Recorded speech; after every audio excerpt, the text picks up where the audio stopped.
Shalom saudara yang diberkati Tuhan. Kita sedang berada di era new normal. Di era new normal bukan berarti sudah bisa beribadah di gereja. Belum bisa. Saudara, sekalipun kita belum bisa beribadah di gereja, namun tetap semangat dan biarlah roh kita tetap menyala-nyala bagi Tuhan. Tema firman Tuhan saat ini, hidup dengan pola kerajaan Allah. Nats firman Tuhan dari Matius pasal 6 ayat 33, tetapi carilah dahulu kerajaan Allah dan kebenarannya, maka semuanya itu akan ditambahkan kepadamu.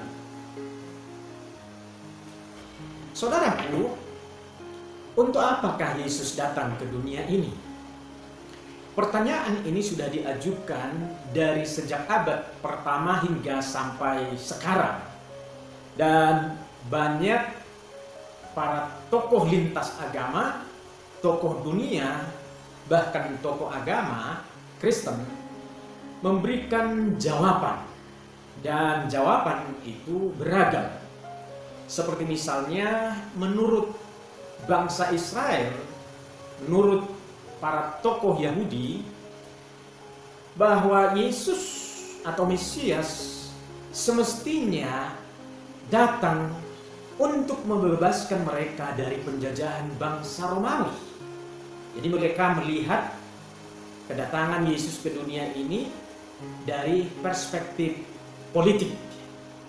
Kemudian tokoh India Mahatma Gandhi melihat Yesus datang ke dunia ini untuk membawa perdamaian. Karena waktu itu Inggris menjajah India dan Mahatma Gandhi berkontribusi di dalam kemerdekaan India pada waktu itu. Dan kalau kita melihat jawaban umum dari para teolog dan jemaat Kristen, mereka memberi jawaban bahwa Yesus datang untuk menyelamatkan manusia dari dosa. Tetapi saudara-saudara, kalau pertanyaan ini diajukan kepada masing-masing orang Kristen, mungkin jawabannya bisa berbeda-beda. Menurut seseorang, Yesus datang untuk melepaskan dia dari persoalan dan penderitaan yang tengah dihadapinya. Menurut orang Kristen yang lain, Yesus datang untuk menyembuhkannya dari penyakit yang sementara dialaminya. Bagi orang Kristen yang lainnya lagi, mereka berkata Yesus datang untuk memberkati umatnya agar menjadi orang yang sukses, orang yang makmur di dunia ini. Dan masih banyak jawaban-jawaban yang lain. Saudaraku, semua jawaban ini tidaklah salah. Karena Yesus berkata, marilah kepadaku semua yang letih lesu dan yang berbeban berat, aku akan memberi kelegaan kepadamu. Ayat yang lain berkata, oleh bilur-bilur Yesus, kamu telah disembuhkan. Ayat yang lain juga berkata, aku datang untuk memberi kelimpahan. Dan masih banyak ayat-ayat yang sejenis dengan ini. Artinya Yesus hadir memang untuk menolong kita dari masalah-masalah hidup yang kita alami di dunia ini. Tetapi kalau Yesus datang dan kita melihat Yesus datang hanya untuk menyelesaikan hal-hal itu, atau motif kita untuk ikut Yesus hanya gara-gara hal-hal itu, maka Yesus sebenarnya tidak perlu datang. Atau kita tidak perlu harus ikut Yesus supaya kita dibebaskan dari semua itu. Mengapa saya katakan demikian? Karena tanpa Yesus pun persoalan-persoalan yang dialami oleh manusia dapat diselesaikan. Mereka minta bantuan orang misalnya, mereka datang ke motivator untuk memberikan trik-trik atau cara-cara menghadapi persoalan di semua bidang yang dialaminya. Motivator bisa memberikan arahan-arahan atau jawaban-jawaban. Misalnya kita pergi ke paranormal, mereka bisa memberikan arahan-arahan terkait dengan kebutuhan kita manusia ini, dan seterusnya. Dan mereka yang sakit, mereka bisa pergi ke dokter, terapi kesehatan. Mereka minum obat, dan mereka bisa sembuh. Atau mereka yang ingin kaya, mereka bisa kaya dengan kerja keras, atau dengan minta bantuan kekuatan goib, pergi ke Gunung Kawi minta pasugihan, minta penglaris, dan seterusnya. Saudara, pemahaman banyak orang Kristen tentang maksud kedatangan Yesus ke dunia ini sudah keliru, bahkan sesat. Dan ini perlu diluruskan, perlu dibenahin agar kita menjadi orang Kristen yang mengerti kehendak Bapa di surga. Kalau kita beranggapan Yesus datang hanya untuk memenuhi kebutuhan-kebutuhan kita, memenuhi selera dan impian-impian kita, maka kita akan menjadi orang Kristen yang egois, orang Kristen yang membeli dan labil. Kita akan menjadi orang Kristen yang hidup dengan kekecewaan, merasa Tuhan harus bertanggung jawab untuk memenuhi kebutuhan-kebutuhan kita, tapi pada kenyataannya tidak terjadi. Apa yang kita harapkan tidak terjadi. Kita akan kecewa. Atau kita merasa sudah setia ibadah, rajin berdoa, rajin melayani, bahkan memberi korban kepada pekerjaan Tuhan, maka sudah seharusnya, sudah sepantasnya Tuhan harus membalas semua itu, memberkati kita. Saudara, kalau terjadi hal yang demikian, ini merupakan kita sedang mengiming-imingi Tuhan dengan sesuatu. Kita sedang menyogok Tuhan dengan sesuatu agar supaya Dia memberkati kita, maka kita lakukan sesuatu supaya Tuhan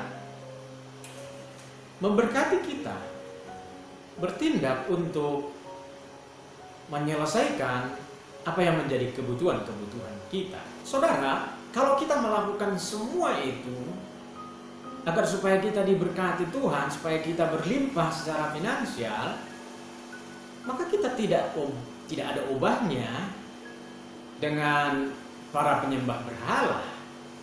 Saudara, kita mengenal filosofi para penyembah berhala. Kalau mereka mau diberkati, mereka harus memberi sesajen dulu, memberi makan dulu, sogok dulu dengan berupa makanan. Roh atau setan yang ada di gunung tertentu, di pohon tertentu, baru kemudian roh itu, setan itu memberkati mereka. Selama mereka belum memberikan sesajen, mereka tidak akan pernah diberkati oleh roh itu, oleh iblis itu. Nah, Tuhan tidaklah demikian. Saudara, kita menyembah Tuhan atau tidak menyembah Tuhan, kita memberikan sesuatu kepada Tuhan atau kita tidak memberi sesuatu kepada Tuhan, Tuhan itu tetap baik. Dia tidak berubah dengan semua itu. Nah, itulah sebabnya kalau motivasi kita melakukan semua hal-hal yang tadi agar supaya Tuhan memenuhi kebutuhan-kebutuhan kita, maka kita sudah salah besar. Saudara, Tuhan menginginkan kita, umatnya, anak-anaknya ini, supaya motivasi kita mengiring Dia itu murni, supaya kita beribadah menyembah Tuhan, melayani, memberi sesuatu, lahir karena kita mengenal Dia, karena kita mengasihi Dia. Iman kepada Dia yang mendorong melakukan semuanya itu, bukan karena hal-hal yang lain. Kalau motif kita ikut Tuhan hanya untuk tujuan dan kepentingan-kepentingan kita, ini pemahaman yang keliru dan salah besar. Sekarang kita masuk ke substansinya, ke poin utamanya. Apakah tujuan utama kedatangan Yesus ke dunia? Jawabannya adalah untuk membawa kita kembali kepada kerajaan Allah. Inilah kebutuhan Tuhan, inilah selera Tuhan, impian Tuhan bagi kita, agar kita kembali kepada pola hidup kerajaan Allah. Saudara, jangan kita puas dan merasa senang ketika kita sudah diselamatkan oleh Tuhan. Saudara, ada hal yang lebih besar daripada sekedar selamat untuk kita kerjakan dalam hidup ini. Pertanyaan besarnya, apakah rajin ibadah, rajin doa, baca firman Tuhan, melayani identik dengan kerajaan Allah? Saya katakan ada benarnya, tapi tidak selalu demikian. Rajin melakukan hal-hal tersebut, tetapi kalau ia tidak menghasilkan hidup yang benar di mata Tuhan, kalau hidupnya tidak mengalami perubahan menuju keserupaan dengan Kristus, maka semua yang dilakukan itu hanya ritual saja, hanya kegiatan agamawi saja yang tidak memberi efek positif, efek rohani bagi kita. Yang dimaksud oleh Yesus dengan kerajaan Allah bukan sekedar ritual atau aktivitas agamawi yang kita lakukan, tetapi adakah buah yang kita hasilkan sebagai orang percaya ketika kita mengikut Yesus, ketika kita melakukan kegiatan-kegiatan yang tadi? Adakah buah kebenaran yang kita hasilkan? Adakah perubahan hidup yang kita alami dalam hidup ini, dan perubahan itu menuju kepada keserupaan dengan Kristus? Perkataan kita, perbuatan kita, perilaku kita, apakah sudah menunjukkan kebenaran dan firman Tuhan? Apakah sudah selaras, seirama dengan firman Tuhan? Inilah yang dimaksud oleh Tuhan Yesus, kerajaan Allah itu. Itulah sebabnya Yesus datang ke dunia ini untuk membawa kita kembali kepada kerajaan Allah. Artinya kita kembali hidup dengan perilaku yang benar, hidup sama seperti Yesus hidup. Kita hidup sesuai dengan firman-Nya. Saudaraku, penegasan Yesus kepada setiap orang percaya adalah alasan utama kita hidup di dunia ini adalah alasan kerajaan Allah. Kerajaan Allah lah yang menjadi tujuan utama kita, yang menjadi poros hidup kita di dunia ini. Apapun yang kita kerjakan, apapun yang kita dapatkan, apapun yang kita miliki, atau apapun yang kita rencanakan dan obsesi yang ada dalam diri kita, harus berporos pada kerajaan Allah. Kita tidak boleh mengabaikan kerajaan Allah dengan alasan apapun.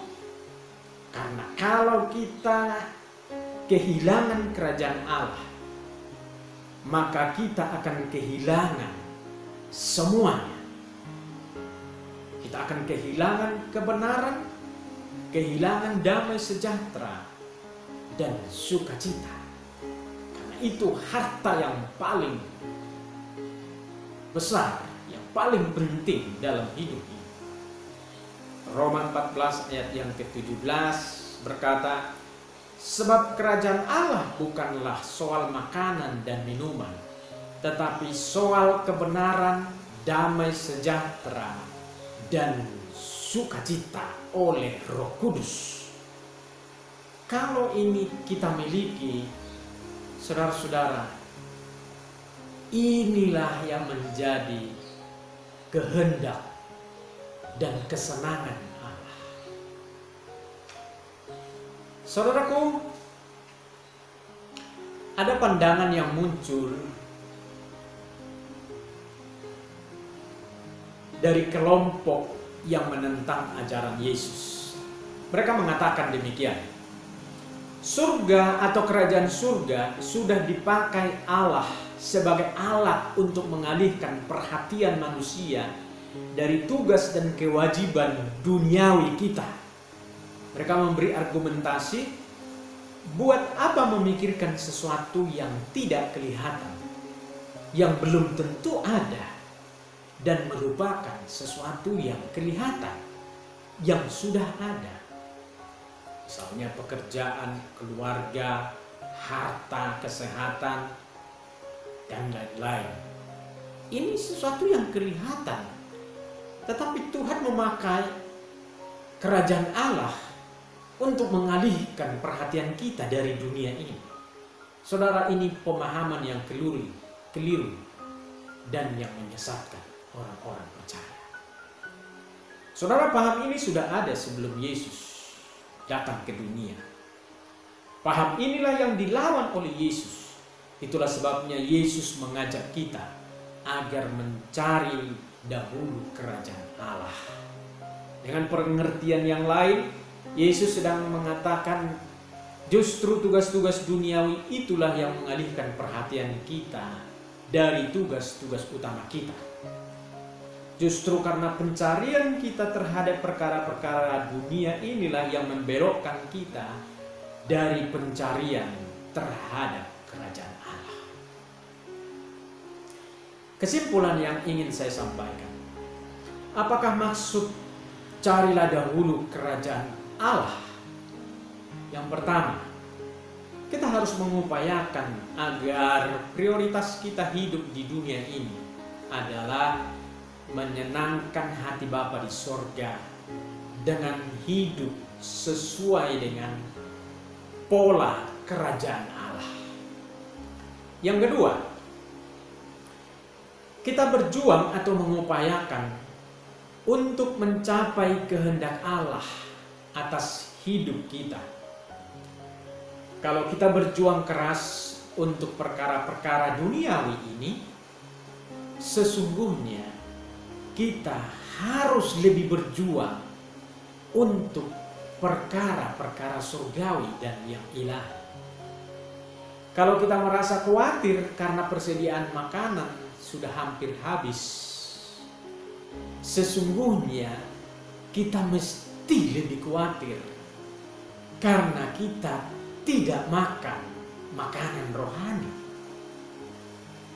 Kalau kita merasa bersalah datang terlambat di tempat pekerjaan kita, maka seharusnya kita lebih merasa bersalah kalau kita datang terlambat dalam pertemuan-pertemuan ibadah. Kita merasa keselamatan kita terancam karena COVID-19 ini kalau kita tidak menjalankan protokol kesehatan. Maka seharusnya kita merasa lebih terancam lagi, kehilangan banyak hal kalau kita tidak menjalankan protokol kerajaan Allah. Saudaraku, marilah kita hidup bagi Allah dan menjalankan protokol kerajaan Allah selama kita hidup di dunia ini. Kiranya firman Tuhan ini memberkati kita sekalian. Tuhan Yesus memberkati. Amin.